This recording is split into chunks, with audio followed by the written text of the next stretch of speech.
ئینستیتوتی پێی راپۆرتی ساڵانەی چاودێری کارەکانی پەرلەمانی ڕاگەیاند. بە پێی راپۆرتەکە سەر ڕایدرێژکردنەوەی ماوەی پەرلەمان، بەڵام هیچ هەنگاوێکی باڕاستی ئامادەکاری بۆ هەڵبژاردن نەناوە.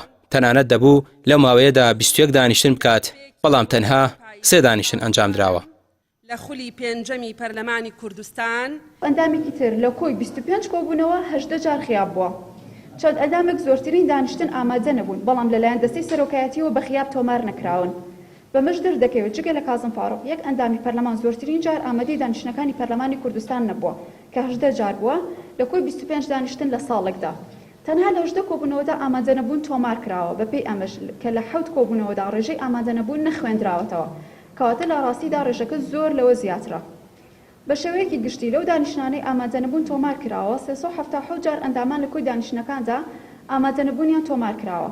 ئەم ڕێژانش ئەوە دەردەخەن کە ڕێژەی ئامادە نەبوون بەرز و بەرچاوە ڕەنگە ژمارەکان لەوە زیاتر بن، بەڵام وەکو تاکە سەرچاوی زانیاریەکانمان کە ماڵپەڕی پەرلەمان و دانیشتنەکانی پەرلەمانە زانیاریمان دەستکەوتووە.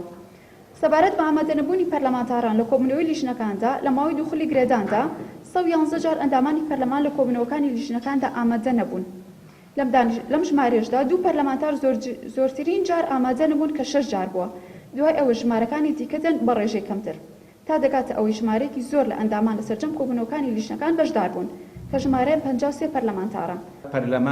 سەرۆکی ڕێکخراوی ئینستیتوتی پێی دەڵێت ڕۆڵی پەرلەمان و پەرلەمانتاران بێنرخ کراوە، ڕێکخراوەکەش خەریکە لە کارەکانیان ئومێدبڕاو دەبێت، چونکە راپۆرتەکانیان نەبووەتە هۆی گۆڕانکاری لە کاری پەرلەمانی و باشترکردنی کارەکانی پەرلەمان. پەرلەمان لە وڵاتی ئێمەدا لە گرنگترین دامەزراوە کە پێویستە مەرجەعێک بێت هەموو لایەنە سیاسیەکان بۆ هەموو پرسە چارە نووسازەکان بۆی بگەڕێنەوە، بەڵام پێچەوانە بۆتەوە. بۆیە کە بێبایەخ کراوە ئەم دەستگا گرنگە ناتوانرێت نەیتوانیوە بە ئەرکەکانی خۆی هەستی نەیتوانیوە یاسای پێویست دەربکە لەو هەموو کەلێنە یاساییەکەوە هەمانە نەیتوانیوە چاودێری حکوومەت بکە. نزیکەی 420 یاسای دەرکردووە، 410 یاسای دەرکردووە پەرلەمانی کوردستان لە تەمەنی خۆیدا. دەتوانم بڵێم 180 یاساکانی پێشێل کراون. ئەمە کاری پەرلەمانە بە دوواداچوون بکە لە هۆکاری پێشێلکردنەکانیان بپێچێتەوە، بەڵام ناتوانێت.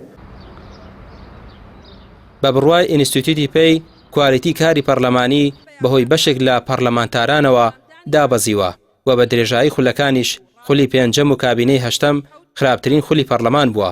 بە پێویستیشی دەزانن خولی ئایندەی پەرلەمان کورسیەکانی لە 111 کورسیەوە بکرێت بە 55 کورسی و ڕۆڵی ڕاستەقینە بۆ ئەم دامەزراوێ بگەڕێتەوە.